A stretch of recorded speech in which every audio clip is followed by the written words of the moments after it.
सज्जनों, मैं आज आपको संत सूरदास जी के जीवन की कहानी सुनाने वाला हूँ।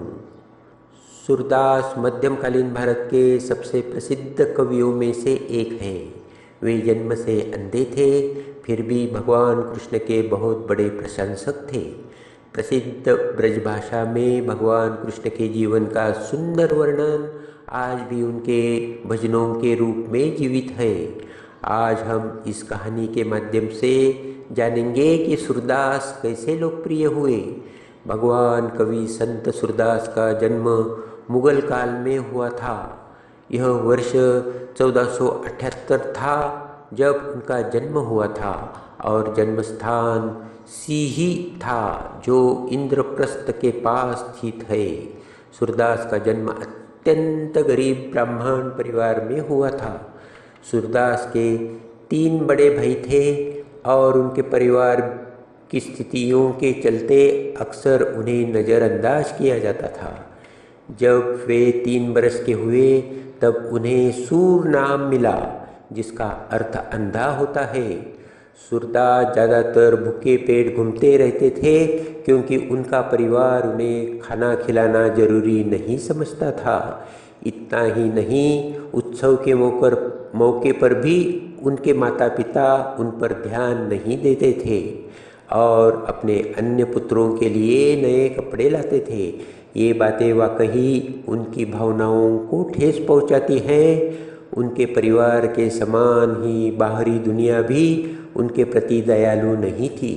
दूसरे बच्चे उन्हें चिढ़ाते थे और जब वह रोते हुए अपनी माँ के पास आते थे तो वह उसे डांटती थी। इस प्रकार वह लंबे समय तक अपने घर के बरामदे में ही रहा करते थे। यही से उनका सामान्य जीवन शुरू हुआ।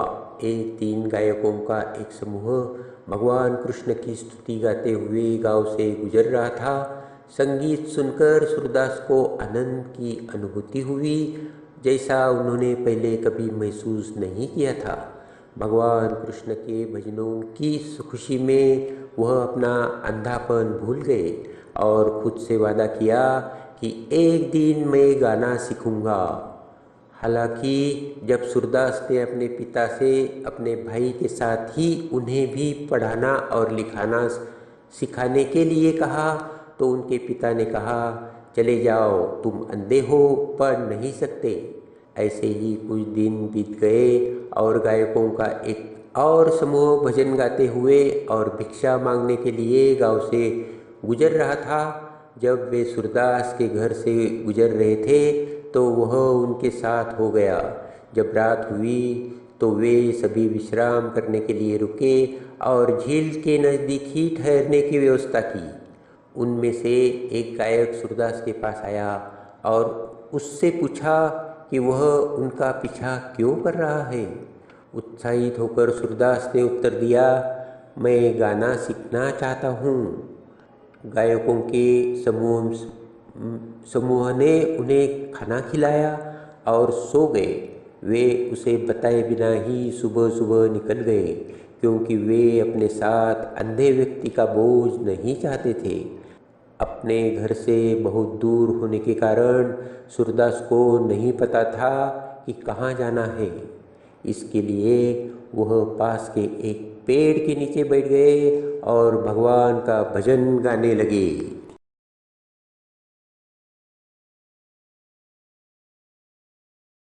शुरू की आवाज़ बहुत अच्छी थी और उनके पास जो कुछ भी होता वे उसी के साथ गाना शुरू कर देते थे। मार्ग से गुजरने वाले लोगों ने उसे कुछ खाने को दिया, जिस पर वह जिंदा रहा। मथुरा और वृंदावन के बीच में एक मार्ग पड़ता है और वह वहीं बैठकर गीत गाता था। साथ ही यह यात्रा के दौरान शिविर लगाने के लिए भी एक प्रसिद्ध स्थान था। सूरदास ने वहाँ से गुजरने वाले लोगों से बात करते थे और उनके जरिए उन्होंने बाहरी दुनिया के बारे में काफ़ी कुछ सीखा। ऐसे ही समय बीतता गया और सूरदास 14 बरस के हो गए। इस समय तक वह एक गहरी छठी इंद्रिय विकसित कर चुके थे और चीज़ों की भविष्यवाणी करने में भी सक्षम थे। यह देखकर लोग हैरत में पड़ जाते थे।